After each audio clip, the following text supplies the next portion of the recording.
Labdien! Esmu Māris Krūmiņš, certificēts plastikas ķirurgs. Šodien runāsim par facelift operāciju. Kas tas īsti ir, kas nepieciešams pirms šīs operācijas, cik ilgs ir atkopšanās laiks un kuriem pacientiem šāda operācija ir piemērota. Facelift operācija, jeb sejas audu, sejas plastika, sejas audu nostiepšanas operācija ir operācija, ko vēlās lielākoties pacienti, kuriem ir parādījušās zināmas novecošanas pazīmes. Biežākās sūdzības, ko pacients stāsta atnākot uz konsultāciju pie ārsta par facelift operāciju, būs audu saslīdējums sejas lejas daļā, krunkaina āda vai audu saslīdējums kakla rajonā, acu rajonā, vaiga rajonā. Šīs tad ir arī tās zonas, kuras mēs visbiežāk koriģējam ar šādas operācijas palīdzību. Facelift operācijai ir dažādas apjoma pakāpes. Atsevišķiem pacientiem ir nepieciešams veikt tikai kakla daļas plastiku, dažiem pacientiem ir nepieciešams veikt pilnsejas plastiku. Ļoti bieži šī operācija tiek kombinēta ar liposakcijas operāciju pazodē, šīs te dubultzoda vai lieko audu daudzumu mazināšanai pazodas rajonā. Bieži uzdod jautājumu, kādā vecuma brīdī, kādā vecuma kategorijā jāsāk domāt par facelift operāciju.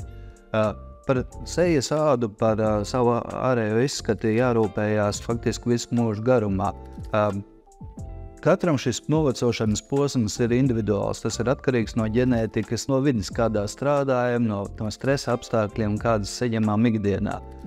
Jo vairāk rūpējamies ikdienā par savu ādu, jo vēlāk būs šis posms, bet diemžēl gandrīz katram pienāk tas brīdis, kad dermatoloģiskās vai kosmetoloģiskās metodes vairs nav tas, kas sniedz pietiekamu efektivitāti un vēlamo rezultātu.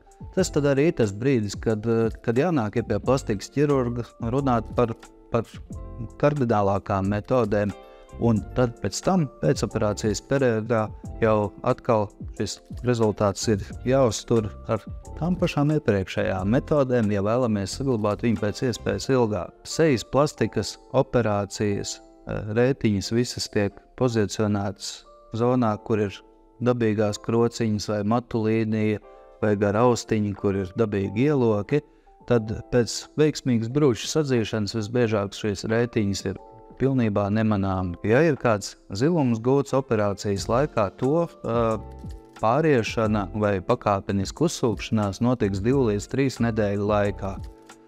Dažiem pacientiem šie zilumi ir mazāk, dažiem vairāk, arī attiecīgi šis pēcoperācijas posms ir diezgan individuāls, bet jāsaka tā, ka lielākā daļa pacientu var atgriezties 2., 3. pēcoperācijas nedēļā pie savām ikdienas darbiem, gaitām un nepieciešamībām.